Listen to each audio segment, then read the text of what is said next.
Hey everyone, welcome back for another deep dive. This time, we're going to be looking into a case that'll stick with you.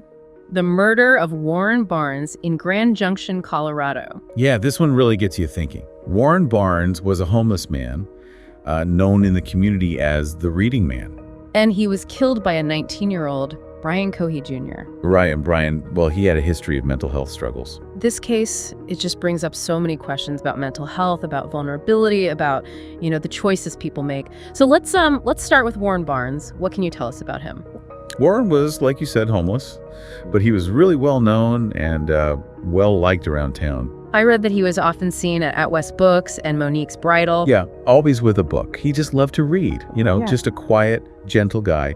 And despite being homeless, he was really, like I said, a beloved part of the community. That's so sad. To think someone who found so much comfort in books and community had his life taken away in such a brutal way. It's just awful. So let's talk about what happened. Take us back to February 27th, 2021. Okay, so that night, Brian Cohee Jr. leaves his house. And he's not just going for a walk. He's heading out with the intent to kill. Whoa. Yeah, and get this. This wasn't some, spur-of-the-moment decision. Really? Oh, no, he'd been planning this. For months, he'd been thinking about it, thinking about how he wanted to kill someone. That's chilling. And he actually chose Warren as his victim, specifically because he was homeless. Because he thought no one would miss him. Exactly. He thought a homeless person would be an easy target, someone who wouldn't be missed. And the way he killed him, it was so brutal. Multiple stab wounds, no chance for Warren to defend himself. And this is where it gets really disturbing. He took Warren's head and hands back to his house. I know. It's like something out of a horror movie, isn't it? It's beyond comprehension. What would possess someone to do something like that? Well, Brian later said he wanted to know what it felt like to kill. Like it was some kind of, twisted experiment. Oh, that's just sending chills down my spine. It's a truly disturbing detail. And it really raises questions about his state of mind. Absolutely.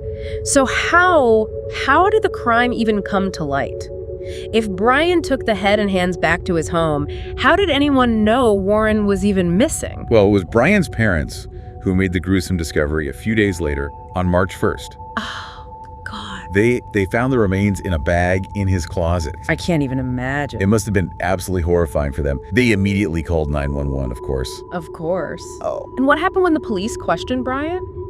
He didn't deny it. In fact, there's body camera footage of him calmly confessing, describing the murder in detail. Just like that. No remorse. None whatsoever. It's chilling to watch. He even describes how he tried to dispose of the body at the Blue Heron boat ramp. He was going to dump the body in the river. Yeah, he wanted to sink his car in the Colorado River with the body inside. But it didn't work? Nope, the car got stuck. Wow. So this is obviously a very disturbing crime. But what's even more complex is that Brian's defense team entered a plea of not guilty by reason of insanity. Right. They argued that he wasn't in control of his actions due to his mental health diagnoses. I know the insanity plea can be really hard to understand. Can you kind of break it down for us?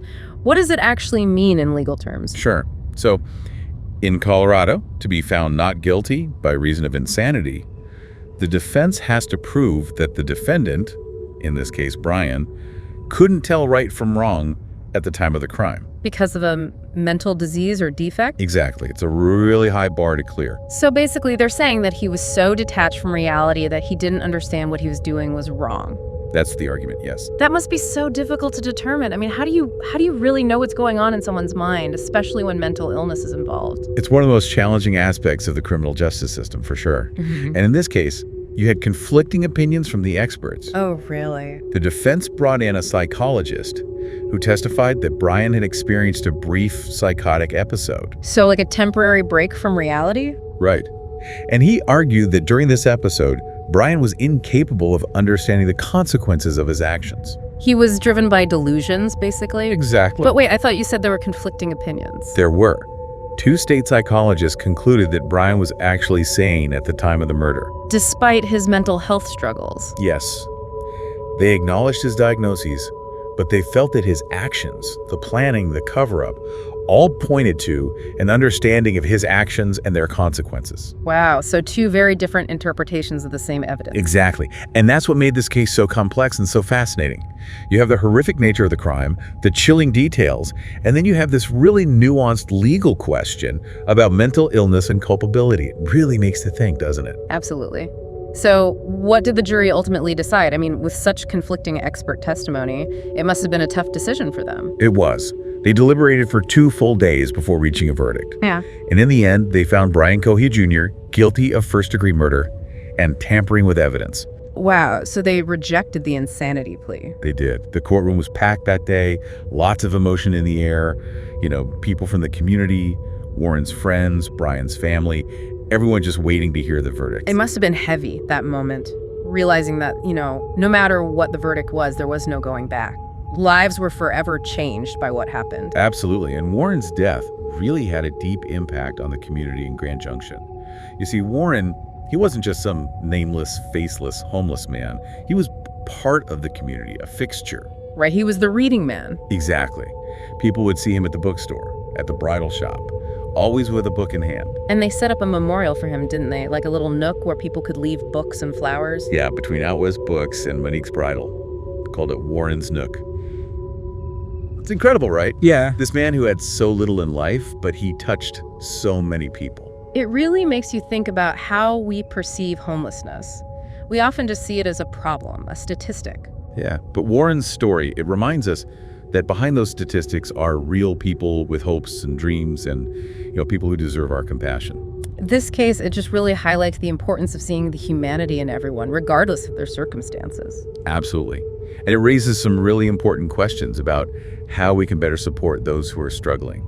Not just financially, but, emotionally and socially as well. It's about creating communities where everyone feels valued and connected. Exactly. Well, let's shift gears a bit and delve a little deeper into the legal aspects of this case.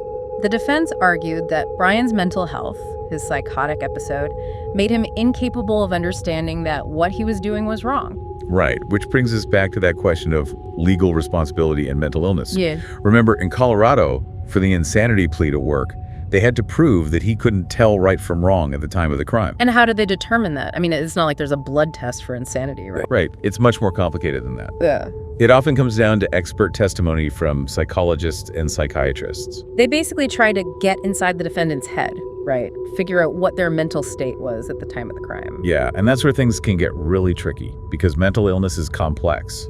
There's not always a clear-cut diagnosis, especially in a legal context. And in this case, you had the defense expert saying that Brian experienced a brief psychotic episode, that he was detached from reality. Right, he was arguing that Brian was driven by delusions, that he couldn't truly understand the consequences of his actions. But then you had the state's psychologist saying that he was sane. Yeah, and they were basing their opinion on the fact that he planned this for months. He chose his victim carefully, someone he thought wouldn't be missed. And he tried to cover up the crime. Exactly. They're saying, look, this guy knew what he was doing. He knew it was wrong. And that statement he made about wanting to know what it felt like to kill, that was pretty damning, wasn't it? It was. It suggested a level of premeditation and a disturbing lack of remorse. So you have these two sides, two very different interpretations of the same evidence. Exactly. And that's what the jury had to weigh. Was this a cold-blooded killer who knew exactly what he was doing? Or was he a young man so consumed by mental illness that he couldn't be held responsible for his actions? It's a really tough question. And it brings us back to that bigger question, how do we balance mental health and criminal justice?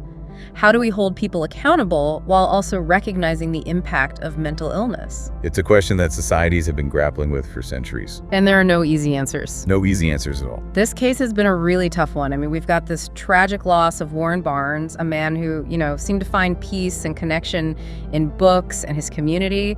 And then we have this young man, Brian Cohee Jr., struggling with mental illness, committing this horrible act. Yeah, it's a lot to unpack. It really is. And it leaves us with so many questions like how do we better support mental health, and how do we at the same time protect our communities? It's a delicate balance, isn't it? It really is. And I think for me, one of the things that keep coming up is, what if Brian had gotten help sooner?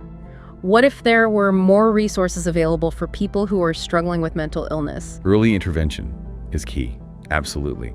We need to create a culture where people feel comfortable asking for help, where mental health is treated just as seriously as physical health. Yeah, and destigmatize it, right. Make it clear that it's okay to not be okay. Exactly, and not be afraid to reach out for help. It's interesting. We've talked about Warren's love of books, his connection to the community, and I think that's a really important piece of this too, right? The idea that even though he was homeless, he was still a part of something bigger. Right, he wasn't invisible.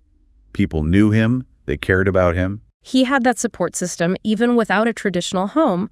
And I think that speaks volumes about the importance of community, of creating spaces where everyone feels welcome and valued. Absolutely. It's about fostering a sense of belonging and recognizing that everyone has something to contribute no matter their circumstances. So as we wrap up this deep dive, I'm left thinking about Warren Barnes, about Brian Cohee Jr., and about all the complexities of this case. It's a story that stays with you. It really does. And I think it's a reminder that we all have a role to play in creating a more compassionate and just world. A world where mental health is prioritized, where communities are strong, and where everyone feels safe and supported. Well said. Thanks for joining us on this incredibly thought-provoking deep dive. We hope you'll continue to explore these important issues with us in future episodes.